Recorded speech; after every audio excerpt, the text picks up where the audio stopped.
thank you all so much for being patient with me. So don't worry, I won't cut this short at all. So if you guys are just joining us, I know we've had a few issues. I was able to see the screen changing, but you guys could not. I just tested this too. So, but we're all good to go. So let's move forward. My name is Calvin O'Neill Russell Jr. I'm the CEO and founder of 850 Club Credit Consultation. I'm also a real estate investor. I own 2 homes. I bought my first house at 25. I also bought my second home at 28. And you guys know me. I'm never bragging or boasting, but a lot of times people are looking to accomplish that. The age doesn't necessarily matter. It's just that's just how old I was at the time. So also, I'm currently renovating one property that I bought in June. So I have 3 mortgages right now. But again, it's more so the fact that I'm able to show you all how to do the exact same thing. And let's just go straight into it because I know you guys have been waiting for quite some time. For those who didn't see the photo on the right, that's my son, Calvin Russell III. So he's a cool kid. He was also born 12, 13, 14. So let's move on. All right.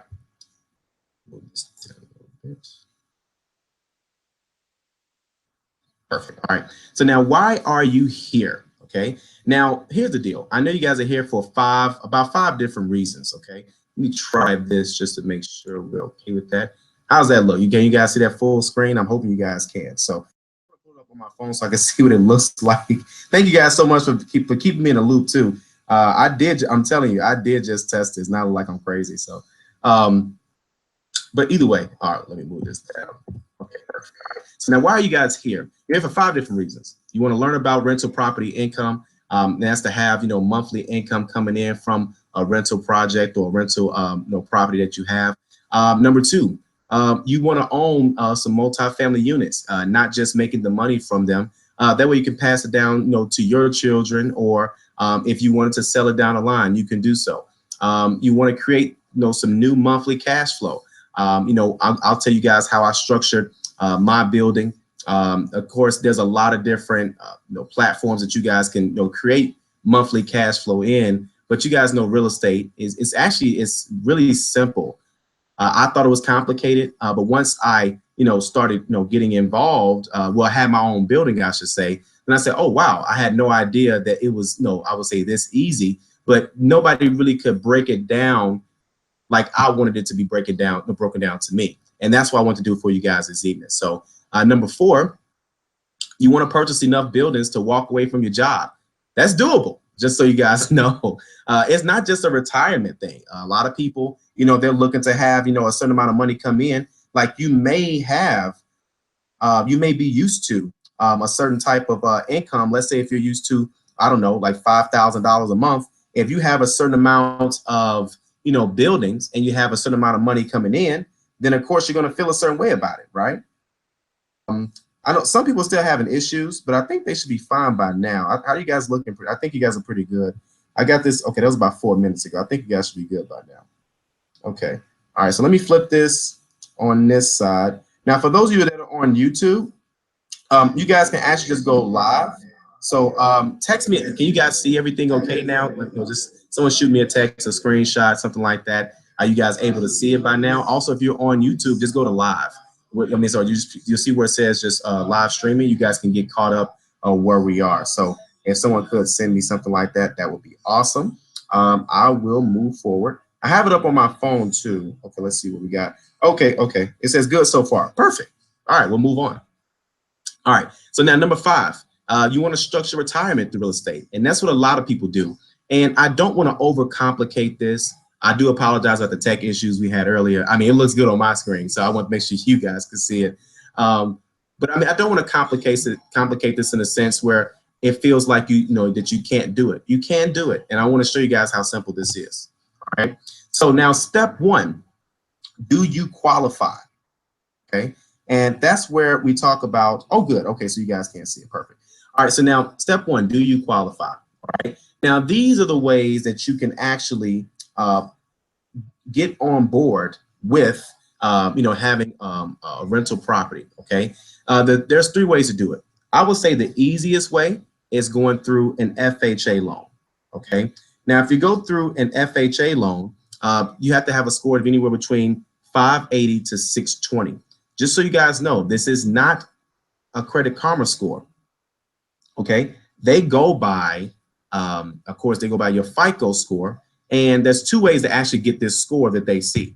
They go by what they call your middle score. A middle score is where they take the highest, they take the lowest, and they remove those out of the equation, and they look at whatever's in the middle. So for example, if you have a 700, a 650, and a 620, they get rid of the highest, which is a 700, they get rid of the lowest, which is a 620, and then they just go with the 650, okay? And that would be your middle score.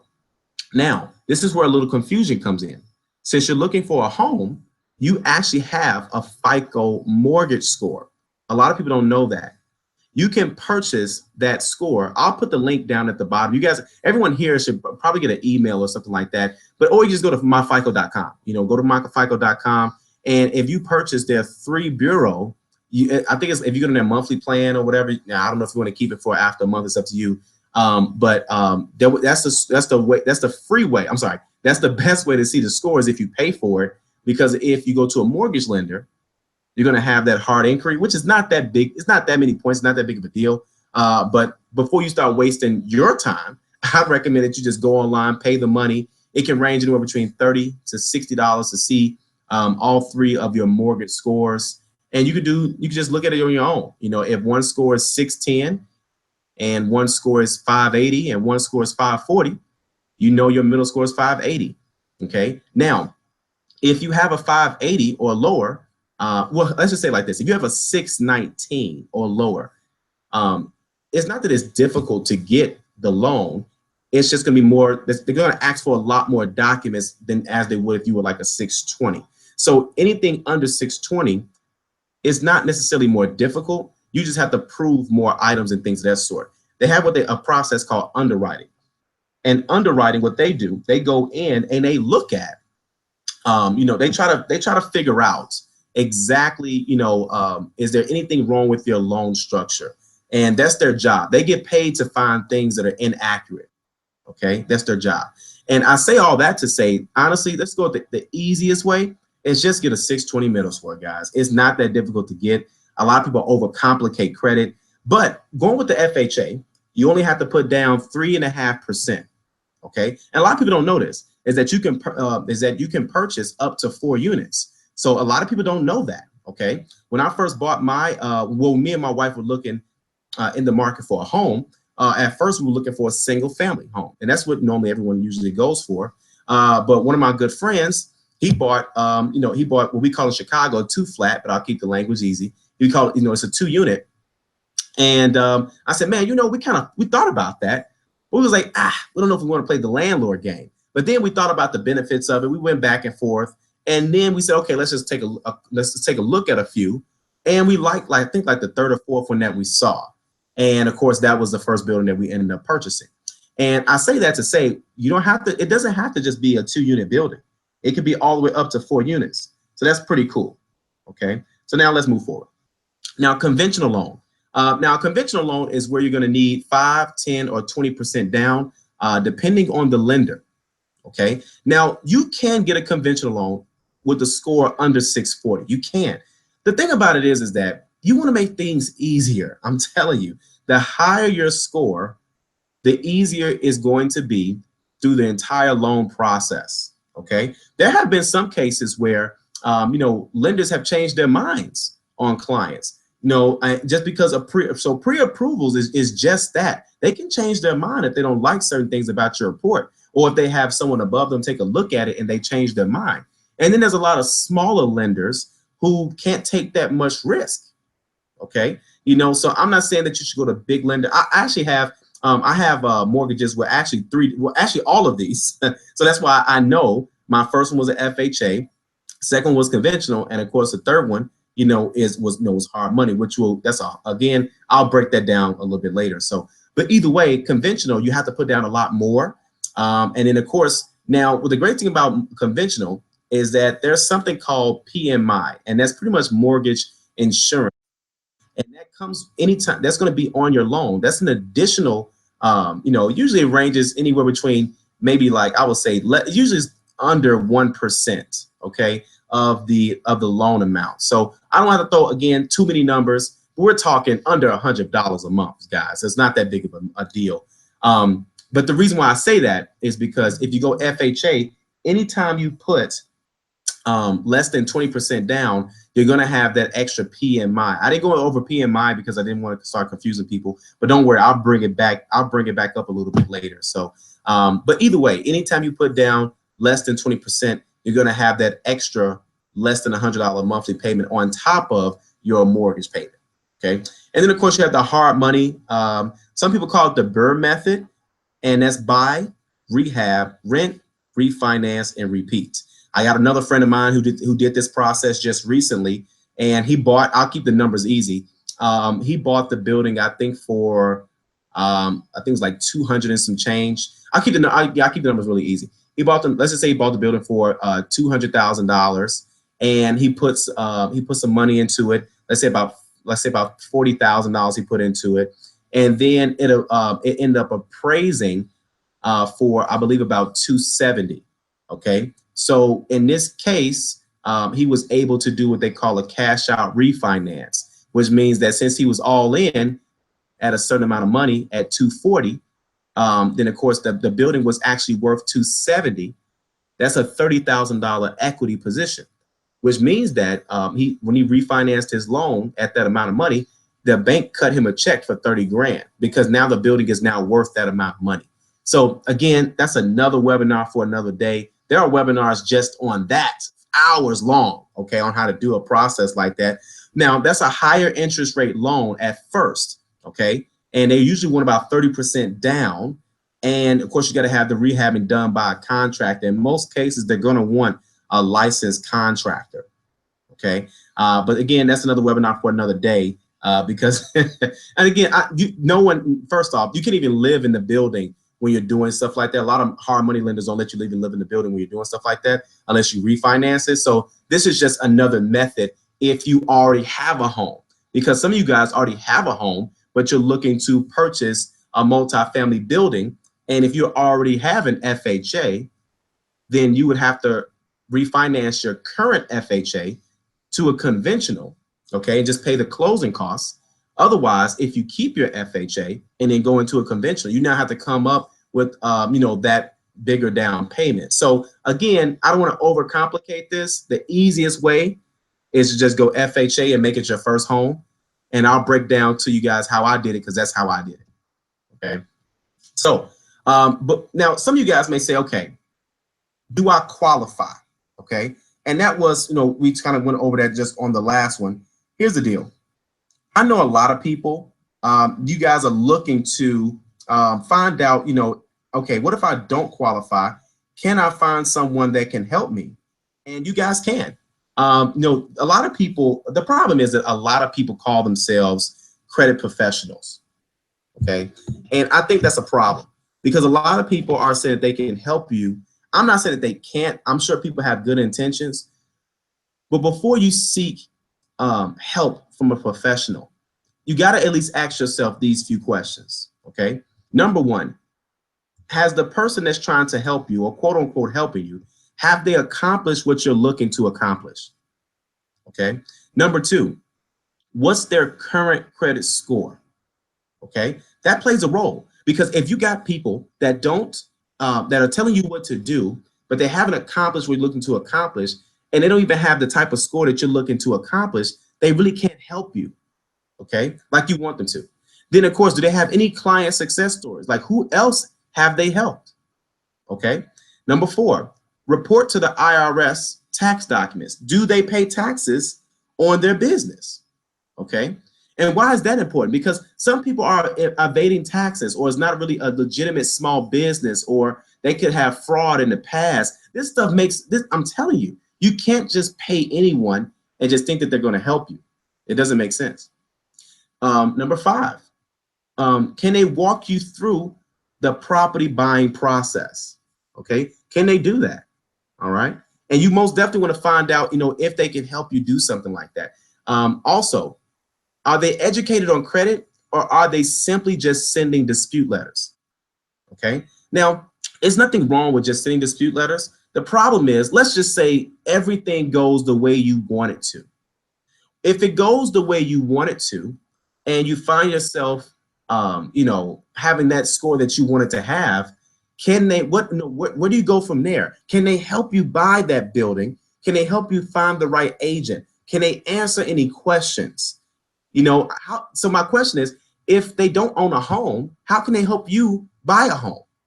You know what I mean? And you guys are probably like, well, that may not necessarily be the case. I'm with you, but it's just like relationships.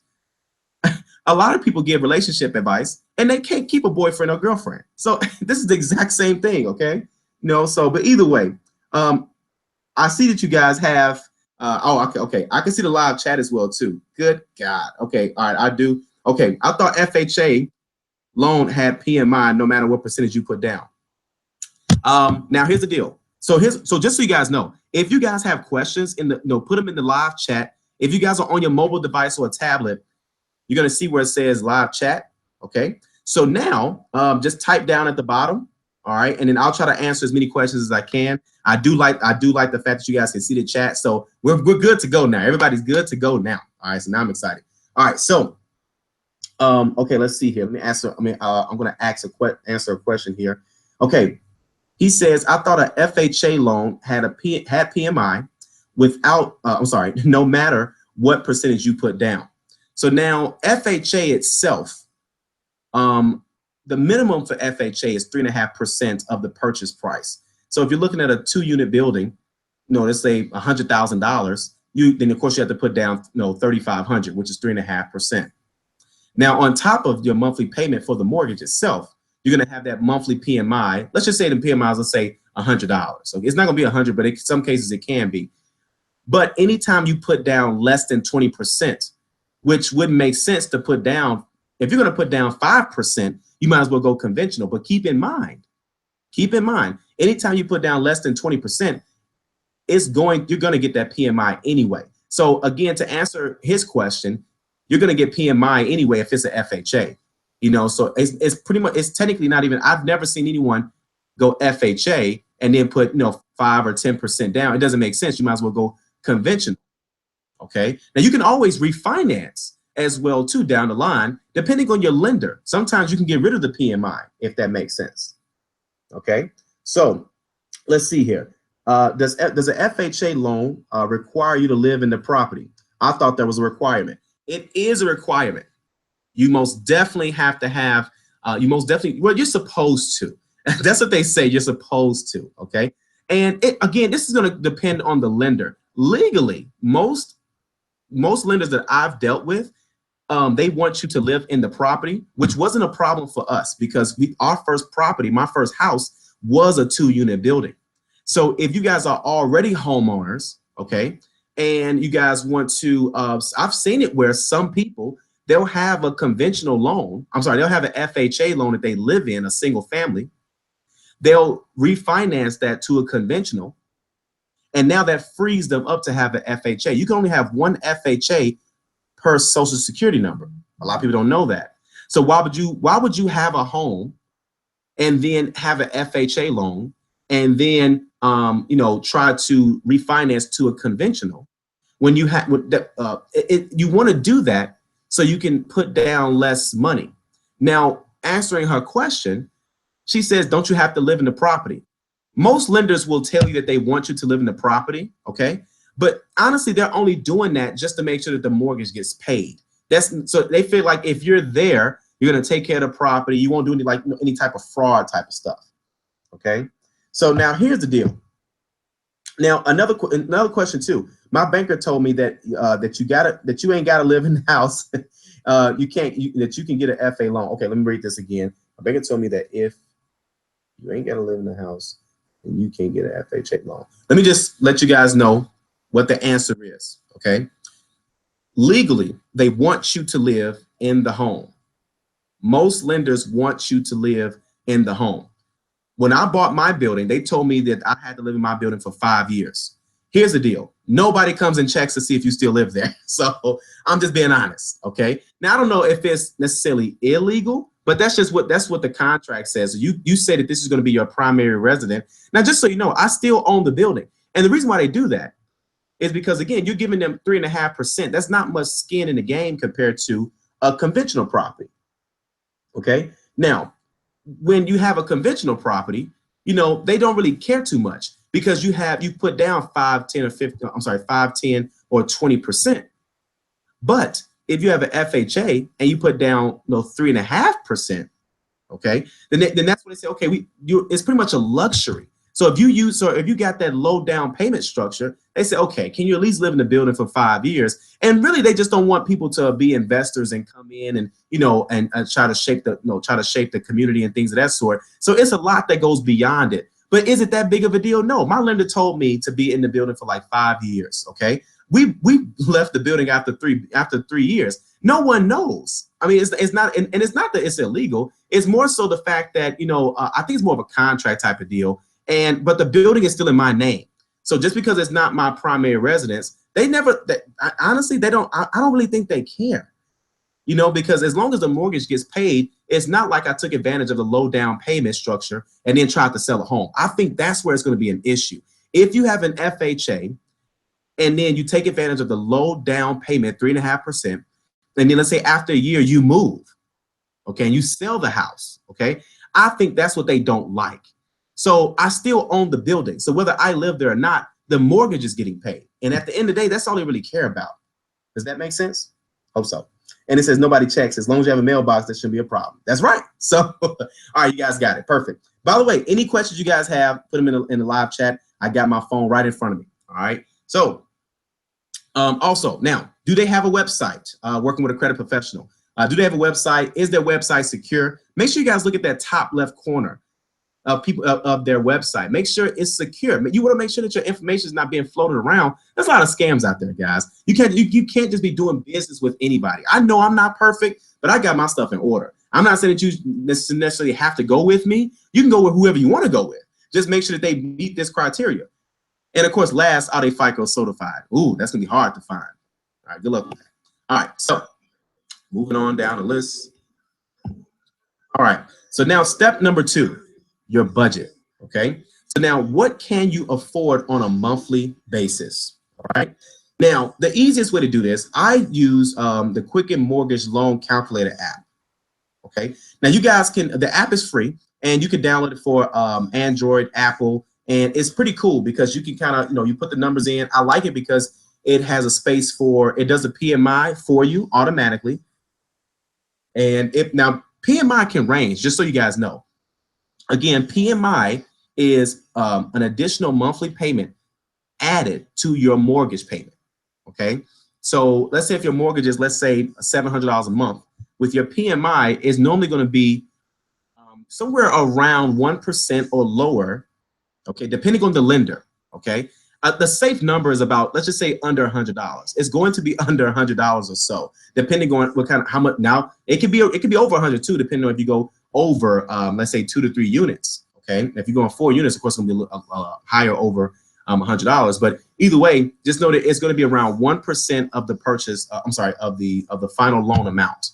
Okay, so if you take out a loan for, let's say, 130, and so you'll kind of get an idea once you use the app, but it's usually spot on. Okay, and just again, you're going to be around $100 less. So okay, you got a question? I have a VA home loan as my primary residence. Can I still qualify for an FHA loan? I honestly don't see why not. I think a VA loan, see, again, now I'm not a mortgage lender, and also I don't have any military background, so I do know that, man, that VA loan is a hook up. I'll tell you that. That is the bomb, actually. So I've seen how the structure works, and it's pretty cool. But I don't think that they would have an issue with it, because a VA loan you can only get, of course, if you're a veteran. I think that's the only way you can do it. Worst case scenario, you're going to have to refinance. Then that means your score is going to have to be there. That's number 1. And then number 2, okay, it all depends what type of loan that you want to go with too. But assuming that you can, because I think that a VA loan is completely separate. Okay, so if there's questions I don't have the answers to, then I'll reach out to, I got plenty of mortgage bankers that I talk to, and I'll most definitely get that. So this particular person, she's actually an 850 Club member. So I'll make sure that you get that answer this evening. Okay, So, but let's just go on the safe side. I think you can go with the FHA because the FHA is completely separate of a VA loan. I know a lot of people are like, what is this? What's a VA loan? Don't worry. If you're not active, well, not necessarily active military, but if you don't have any military background, then of course you guys can't get it. This is something special for people that have military background. So it's pretty cool. Okay. So now down payments. There's a lot of people that offer grants, but I know how it is in Chicago. You can get a lot of money from the state. In some cases they have the city, some lenders give out down payment assistance, but there's going to be, I won't say a catch, but there's going to be stipulations. Some areas, they're going to put you into areas where sometimes it could be low income. Sometimes it could be, a newly development area. So, I mean, there's a lot of factors that kind of go into it. You can't just say, hey, I want to buy a house and I want down payment assistance and you apply for it. No, your income has to qualify.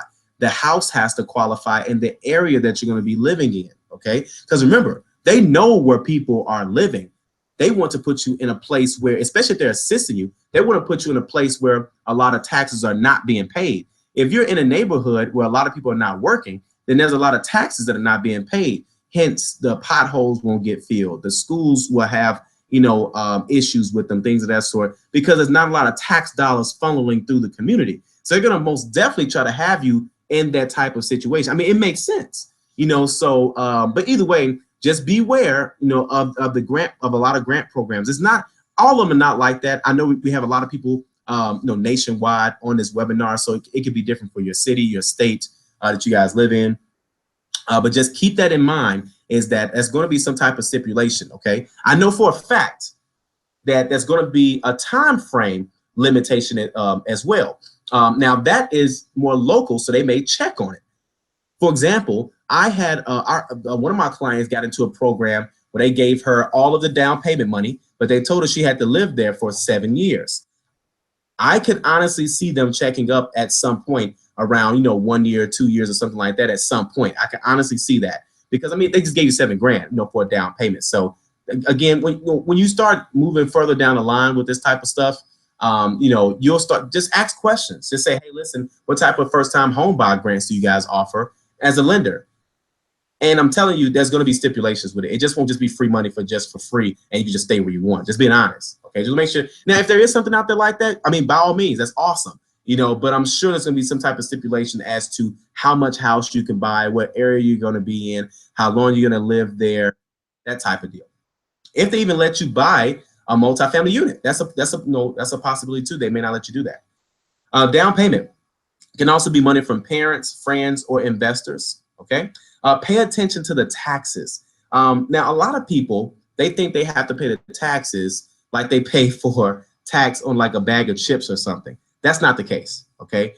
Taxes, most people, they have their taxes in escrow. That the bank has a separate account in which they already pay your taxes for your, of course, for your mortgage. Okay. That's what most people do. And the easiest way to explain it is just look up, your taxes. In most cases, if you look on Zillow, it'll give you a roundabout figure of what the taxes are. But usually with Zillow, the taxes are 2 to 3 years behind. So if you really want to find out exactly what the taxes are, then you can go to, your city's, website or whatever, and they'll help you find it. And I know I'm in Chicago. Well, I'm near Chicago, but I'm in Cook County, and they have a separate site. They let you know exactly what the taxes are. But either way, you'll be able to kind of get like an idea. Zillow's not that far off. It's never like $1,000 off. It's usually maybe a couple hundred, but it's never thousands of dollars off. Okay. And if you're using that app, you'll be able to put that, the purchase price, what type of taxes you can, like let's say 2,000, 3,000, whatever the number is going to be. And then of course your 3.5% down payment, so you kind of play with the app and it'll let you know exactly how much you can afford. What the number is going to be, and you determine how much you can afford. For example, if you're paying $900 rent, I'm not saying that you can't jump to $1,400 rent, but do keep in mind, it's not just not $1,400 rent, $1,400 mortgage. Keep in mind, it's not just a mortgage that you're paying. You're also paying maintenance. You got to cut the grass now if you got a yard. You got to water the plants. And it's not difficult stuff, but these are things that sometimes we don't think about. A lot of people come from apartment complexes that paid a lot of utilities, especially in Chicago. Chicago is a lot of places in Chicago pay the heating bill. So imagine getting that heating bill in January. So just things like that you have to think of. Again, not saying that you can't afford it, but it's more than just the monthly payment. You got to look at, possible utility expenses as well. Okay. Water bill, garbage bill, sewer. Where I live now, they charge me for a yard. There's a trash can just for, yard waste. And, so you got to pay yearly for that. So again, every city is going to be different, but these are things that you just have to allocate. Okay. So I'm gonna give you guys an example down at the bottom. If you're buying a building that's $150,000, okay, and the taxes are $2 grand. These are, by the way, these are real numbers that I put into the app. And if you guys put this number into the app, you'll see it. And if it's $2,000 in taxes, $1,000 in insurance, 4% interest rate. Right now, the interest rate's around 3.8. That's pretty decent rate, by the way. And if you go 30 years, don't worry about the PMI. Don't worry about entering the PMI. It's going to automatically have the PMI at the top of that payment. You're going to see like a little drop. You just play with the app. You'll kind of get you get a feel for it. But where it says monthly payment, if you press that where it says monthly payment, it'll show you with and without PMI. Okay, it automatically assumes PMI when you're putting down 3.5%. It knows that. So, but either way, when you do that, the numbers came out to $1,007.40 a month. Okay, and which the down payment on that type of building would be $5,250. Hope you guys are getting that. Any questions? You guys can always just put it through the chat. Hoping not putting you guys to sleep. All right. So now, step 3. What areas to look in? You want to look for areas that have multifamily units already. Okay. A lot of suburbs or like higher end neighborhoods or newly developed neighborhoods, they're not going to have multifamily units. Mainly because that changes the property taxes and the property value. More units equal, less parking spaces, more chance for, I mean, there's a lot of different, it depends. It doesn't mean, high income or low income, anything like that. There's multifamily units everywhere. You may get a 4-unit, next to, a whole line of single family homes. You guys see it. I mean, they exist. It's not like they don't exist. But I say that to say that, again, the nicer the neighborhood, the higher the taxes are going to be. And those taxes, the taxes are not divided by 30 years. The taxes are divided by 12 months. So that can make or break a deal. I've seen people all the time. They'll see a nice house for $150,000, but the taxes are 10 grand a year versus a $150,000 house with a tax is only 2 grand a year. That plays a huge role. Okay. So just make sure you guys understand that. Okay. So now Zillow's kind of weird when you're looking for a multifamily unit. I think they got a little bit better. I was checking last night for, let's say, a 2-unit building with each unit having 2 bedrooms, 1 bath. Then you have to search for the total amount that you're looking for. So you can't just say, hey, Zillow, I'm looking for a 2-bedroom, 1 bath, but a 2-unit property. You have to add up all of the bedrooms. It's like if you look up like 8 bedrooms, it'll know what you're talking about, okay? And it'll just kind of break it down from there. You can kind of do the math once you see the building, okay? Now, Illinois viewers, I do have access to a lot of real estate agents, not a lot, maybe like 4 or 5, that specialize specifically in multifamily units. And a few of them also invest in those, rental properties, multifamily units as well. So they know how to help you look for those types of buildings. They know what areas are hot right now. And that sometimes you can get a multifamily unit that's turnkey and is updated. So keep that in mind too. But that doesn't mean that, of course, I can't help you guys if you're in a different state or whatever, but I happen to know people close by and for Illinois viewers, okay? 2 to 4 units are everywhere, but majority are going to be in low property tax areas, to be honest with you. Because again, there are more people usually in those areas when it's heavily populated, so you're going to have, a lot of 2-3 unit buildings kind of stacked on one block, and they're used to no parking. They're used to a lot of cars outside, a lot of people, that type of thing. And it's not a racial thing. It's not it kind of falls into an income kind of deal. But I mean, that doesn't mean that it does not exist everywhere. So just kind of keep an eye out for that. Okay. By the way, if you guys got any questions, comments, or concerns, feel free to use the chat. All right. So next one. Pre-close to closing. All right. So now pre-close is getting everything together for the lender before the final closing date. Closing is when you get the keys to your new place after you sign paperwork. Okay. During the pre-close, you got to have the inspection done on the property. So that's an out-of-pocket expense that has nothing, absolutely nothing to do with your closing costs. The inspector has to be done. I mean, he has to be paid. Like, I'm sure he's going to get paid right when the inspection is done, or some inspectors want to get paid before they do the work. But the average inspection is going to be around $300. But I put a plus because some people go by the unit. If it's a 2-unit building, then it's automatic $350. If it's a 3-unit building, now you're talking like $375, $400. And again, this is in Illinois. I don't know what the going rate may be if you're in New York or Cali. I see a lot of people on here from California. How you guys doing? A lot of people on here from Pennsylvania, Florida, Tennessee. That's what's up, man. You guys are all over. So, all right. So the next thing, lender with requested documents if needed. These, of course, that's what an underwriter is going to call and say, hey, I need an updated check stub or whatever. So just little things like that. But most importantly, you want to prepare your rental strategy, okay? And that is how much you're going to charge for rent. What do they charge for rent in the area based on the bedrooms and bathrooms that you have? The condition, is it updated? Is it outdated? Leasing terms, tenant searching, the interview process for the tenants, the moving process, your reserves, the re-signing of the lease, and keeping the tenant long-term. So a lot of it's deeper than just buying the building. It's about long-term. Now, some of you guys are like, okay, this is doing too much. Well, I mean, hey, the work's got to get done somewhere, some way, somehow. But keep in mind, someone's going to do the work, and they're buying these buildings right under your nose. Okay, but I do have a rental property masterclass, and I'll give you guys more details on that later. Okay, step 5, setting the profit margins. Okay, we got a question. Will we have access to these slides after the stream is over? You know what? Now that I've actually moved the entire platform over to YouTube, and I should be able to at least maybe save this as a PDF.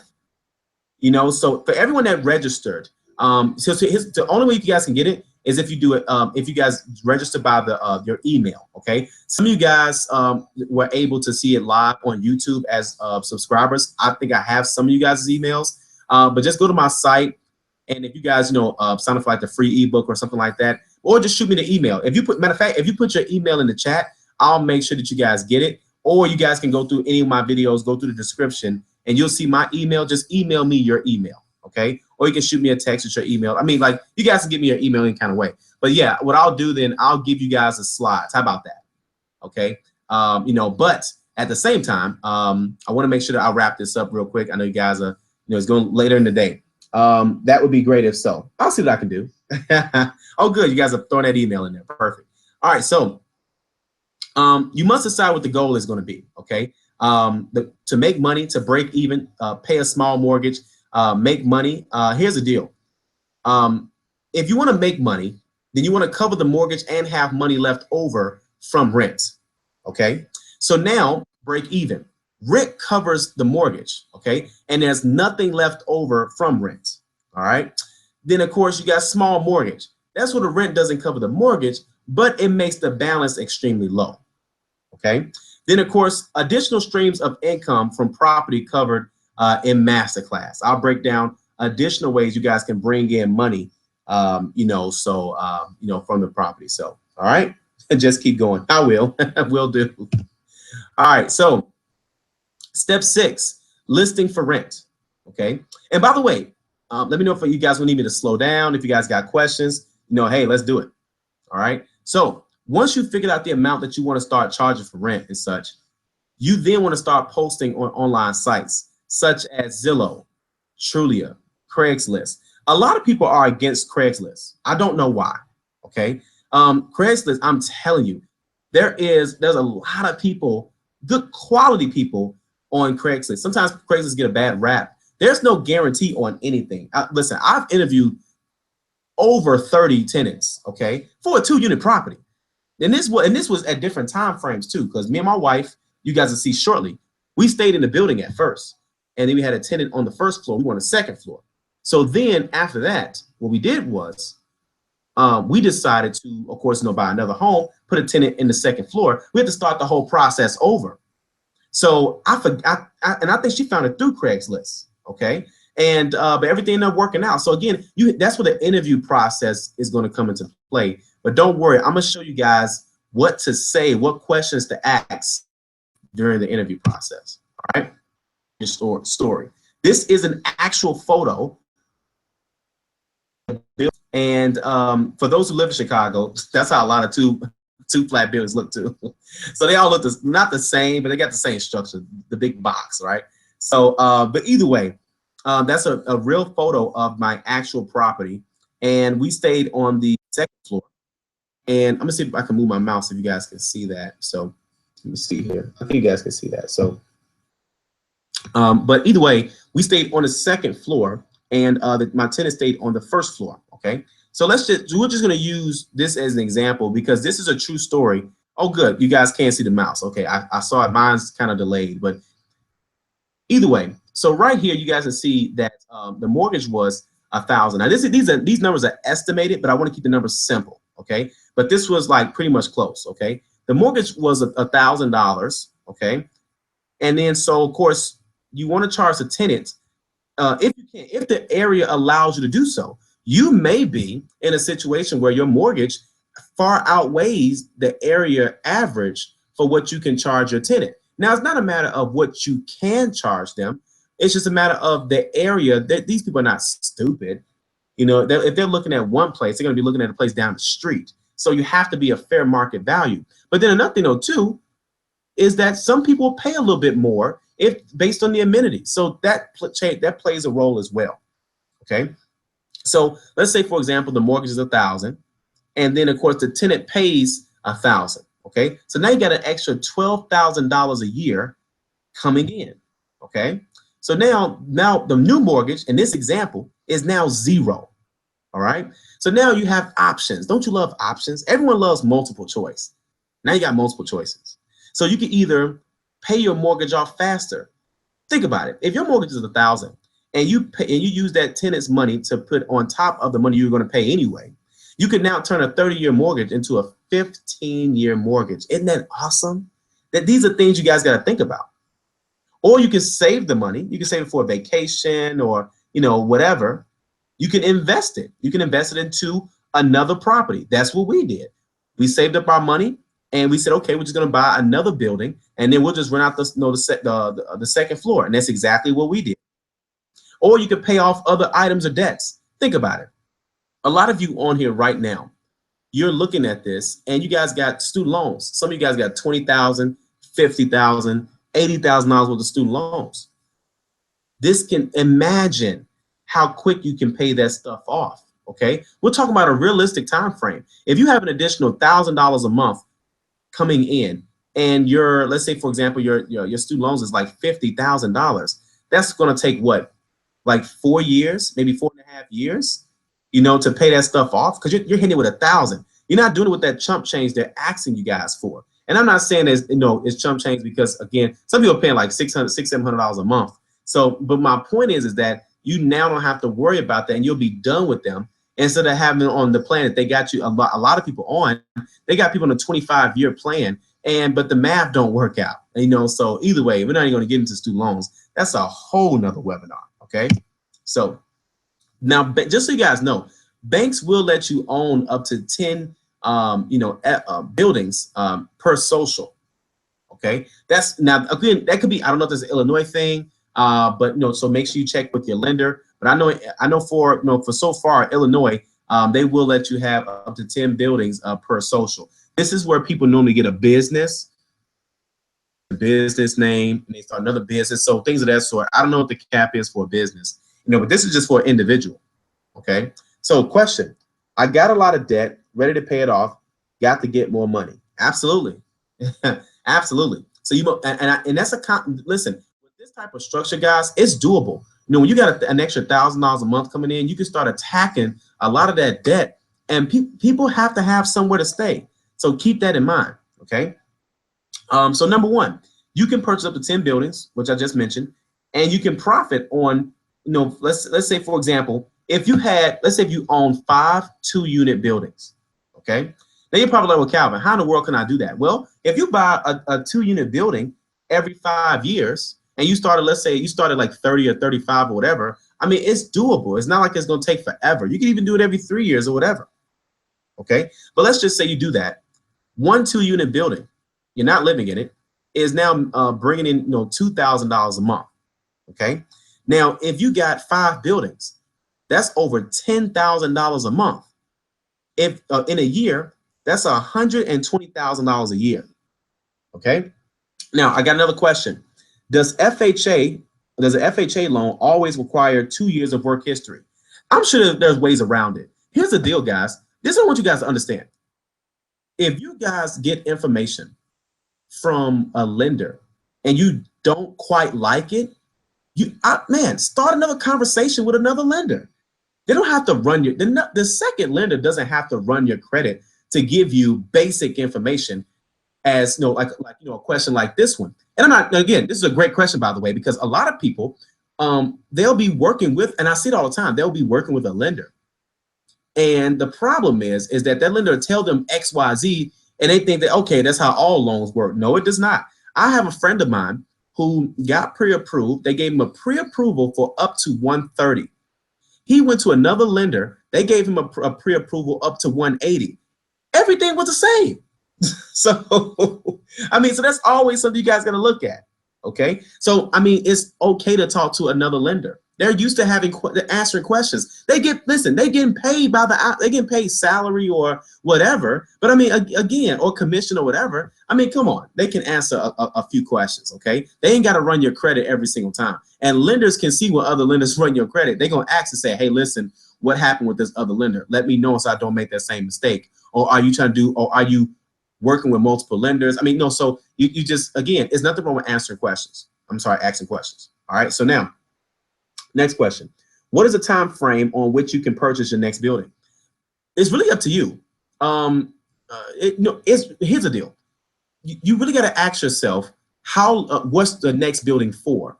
Are you going to live in that next building? For example, I bought a 2-unit building. That was my first building. The second property that we bought is a single family home. That's what I live in now. So I say that now that was 3 years. So really, it's just up to you. Again, going back to what the lender, I don't think the lender really cares. I mean, it's going to take you time to come up with that kind of money anyway. I'm not saying that people are not balling on that you guys are not ballers in any way, shape, or form. Okay. I know some people on here, everyone's financial structure is a little bit different, but I say that to say that it's going to take some time to come up with the money anyway. So if it takes 2 years or 3 years or 4 years or whatever, by that time, you'll have the money structured. So I say that to say it shouldn't be that big of a deal. 2 or 3 years. You don't have to, you don't have to call your lender and say, hey, is it cool if no, you don't have to do all that. Listen, their job is to make sure that the loan is structured before you close. After you close, they care about one thing and one thing only, getting paid. Okay. So what me and my wife did, since we were saving money, we saved up, 3 years of money. Now, of course, we spent some, we invested some, we had fun. I mean, it's our money. So, but the thing about it is we use a portion of that to go, with the next property, okay? And then, of course, we rented out the other one. So, and if I left that one, at the same, FHA, okay? Because it was easier for me in a sense, because again, if you refinance, you got to pay closing costs again. And, now they're looking at your overall score and stuff like that. I didn't mind it, but at the same time, I would rather, do it the way I did it. Because again, you can go 5% or 10% or 20%. And again, since you're putting that on stronger down payment, your monthly payment is not going to be outrageous either. So that's something to think about. That next loan, if you go conventional and you put down 5% or 10%, okay, which is a decent amount of money. If you save that up and do that, now you got a really nice comfortable mortgage, if that makes sense. Would you recommend any sites for grants for first-time home buyers? Actually, yeah. Here's what I'll do. I'll put in here. There is I had a book. Not a book, an ebook, And you guys can get that here, nomorerent.house. Okay, so that's www.nomorerent.house. Okay, and in that link, you guys are going to see, you know, I'm sorry, you get an ebook, and it talks about, you know, what. Now this is specifically for Illinois, but again, every state and city is going to be different. But grab that ebook if you guys can. Okay. So next question. I want to talk to you about something else. Oh, cool. All right. Well, yeah, you know, it should be an email. I want to talk about the fix up, the reappraisal, and the refinance, and the walk away with money. I most definitely can help you do that, Mr. Adams. That won't be a problem at all. I'm actually working on something like that myself. But you guys know me. I love to speak from experience. So none of what you guys are seeing tonight is theory. These ain't like random numbers. Well, I mean random numbers in the sense of, you know, just to make the numbers easy and even and you know, like kind of easy to explain. In that sense, yes. But I mean, all this is stuff that I'm doing, like currently doing. Okay. So next.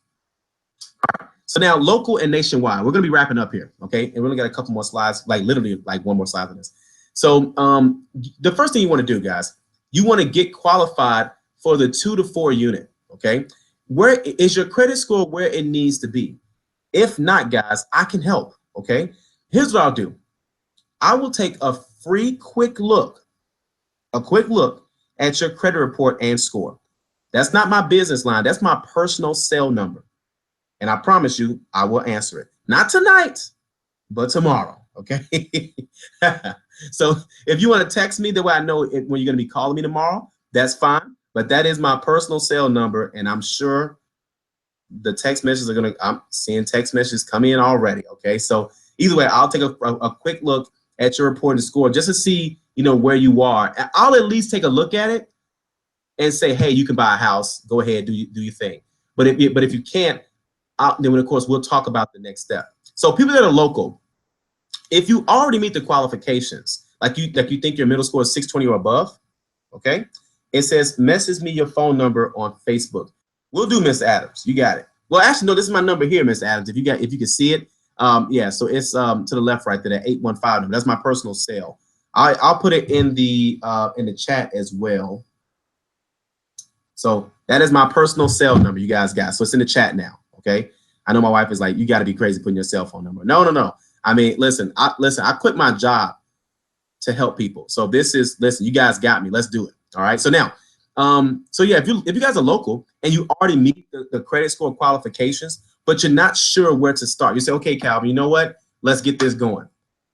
Give me a call so we can go over a quick list of real estate agents that specialize specifically in multifamily units. That doesn't mean that you cannot buy, like you're stuck with. You may like the person that's showing you multifamily units, you change your mind. That doesn't mean that they can't show you other homes, but they know the areas that are hot right now, that you can get, you know, tenants in and things of that sort. Okay. Now, if you guys are nationwide and you already meet the qualifications but not sure where to start, give me a call as well so we can go over a quick free game plan.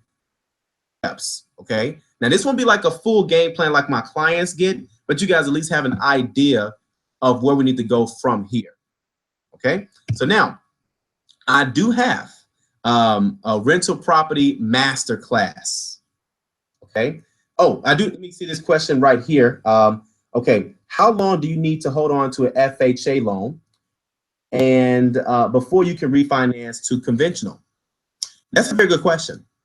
You can do it anytime. I've seen people do it like 6 months out, a year out, and depending on who the lender is, they may let you get away without the PMI. So PMI is not forever. Okay. You know, there are certain lenders can get around it. Okay. But PMI is not forever. But I've seen people like refinance 6 months later, a year later, 2 years later. Keep in mind, when you refinance, you got to pay closing costs because you got the title company that's involved. You got an attorney that you may have to pay to be involved. It doesn't affect your taxes and all the rest of that because that's already paid. It doesn't affect your insurance because that's already paid. It just changes the loan structure. So there will be some closing costs, not a lot, but just it's gonna be some. So keep that in mind. But I do have my rental property masterclass. Okay. Now the cost is only $35 and it's August 8th. Okay. But in this masterclass, all right, I'm going to give you guys everything. I'm going to give you everything. But it's not just documents. I'm talking like, let me break down the documents. Okay. When I say documents, I'm talking my actual tenant agreement form. Okay. How to list an apartment where I was averaging maybe 8 phone calls a day, blowing me up because of how I worded it online. Okay. Now you're talking about 4 years of experience. Okay. So now I'm going to show you guys where you can register for the masterclass in a couple seconds, but I want you guys to see what you're getting first. Okay. So now tenant screening. I'm going to show you guys how I screen my tenants. Okay. And how not to be wasting time with tenants that don't qualify. I'm going to show you guys how I do it and how I funnel through that. Monthly rent evaluation. I'm going to show you guys how to have rent structured. So again, I was getting 8 to 10 phone calls a day. No lie. I can show you guys. My actual tenant application, I will give you guys that. Generating tenant leads. Again, I was getting 8 to 10 phone calls. I'll show you guys how to do that. Long lasting tenant tips. So now when you get the tenants, I'm going to show you guys how to keep them. My original tenants from my first building, they are still in the building. Because one, I'm not a slumlord, but I'm going to show you guys other tips and tricks to keep people happy. And it's not just like, oh, well, I saw the snow outside, so I shuffled the snow. No, no.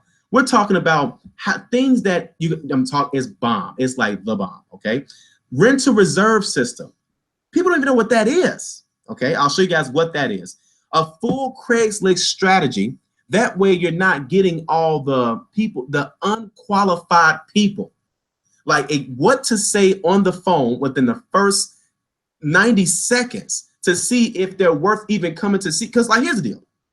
If you live in the building, then it's not a big deal. But when I moved away from my building, this was a big deal for me too, because I didn't want to be wasting my time with someone that was that you know, you see him and all the rest of this stuff, and then all of a sudden things changed, you know, from the conversation we had before. You guys got to know this stuff.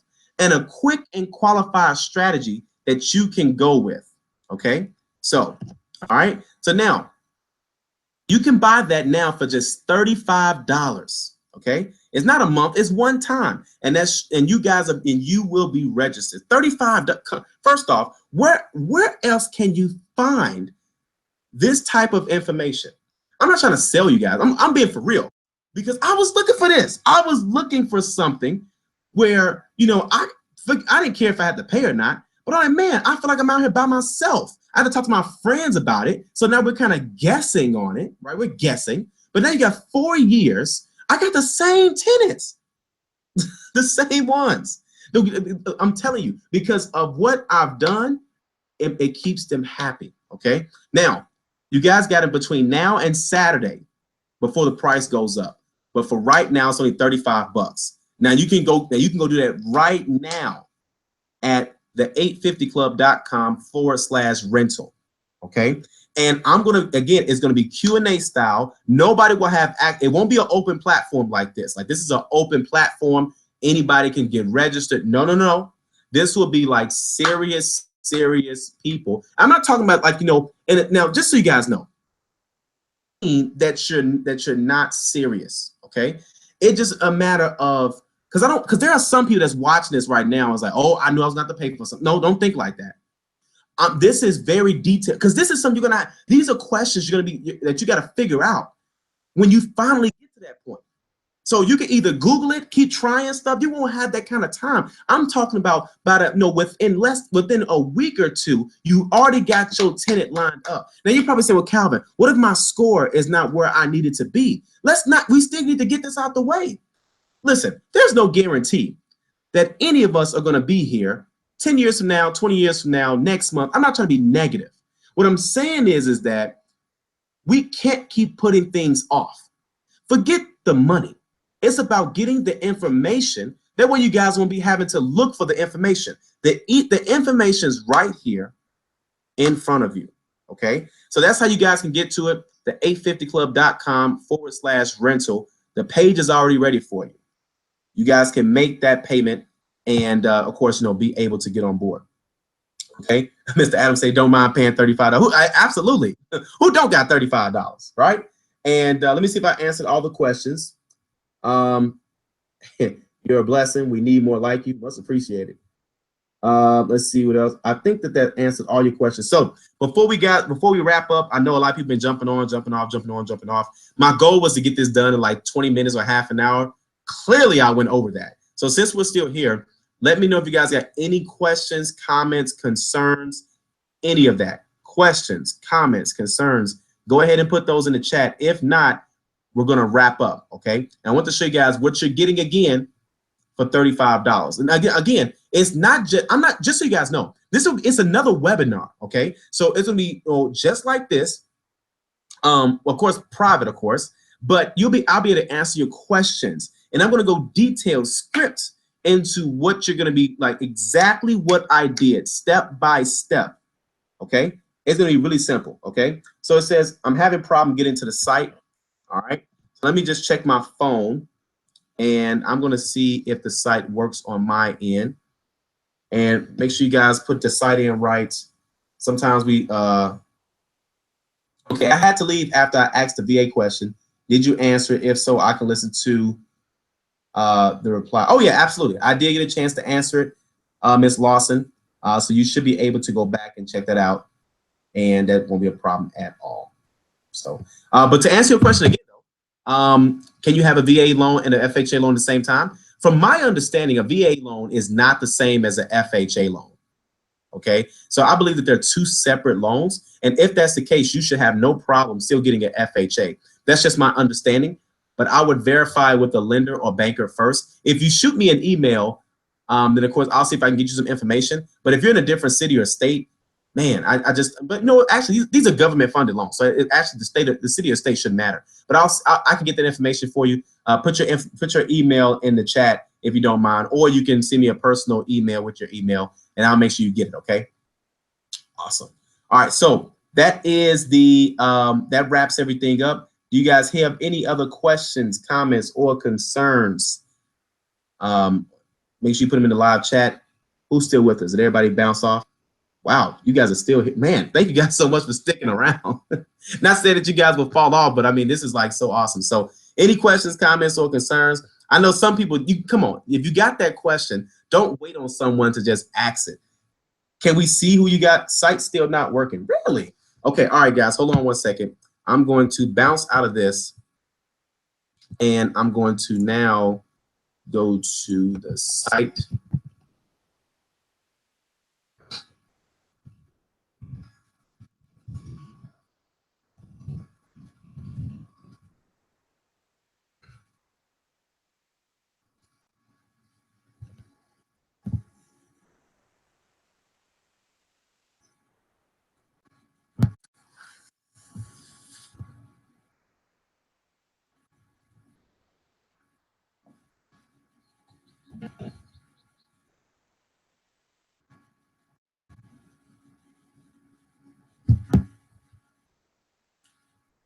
Okay, it works on my end, so you guys may have to just see. Okay, cool. All right, so it works on my end, so just make sure you guys can see everything pretty good. Okay, I think you guys should be good. So, all right, so that wraps it all up, guys. Thank you guys so much, and make sure you guys look to see and make sure that the link and everything works. If you guys have any questions, comments, or concerns, where do I go to get a FICO certification? Man, they actually stopped offering it about 5 or 6 months ago. A lot of people used to. The site isn't found. Let's see, what's your email? My email's here. Hold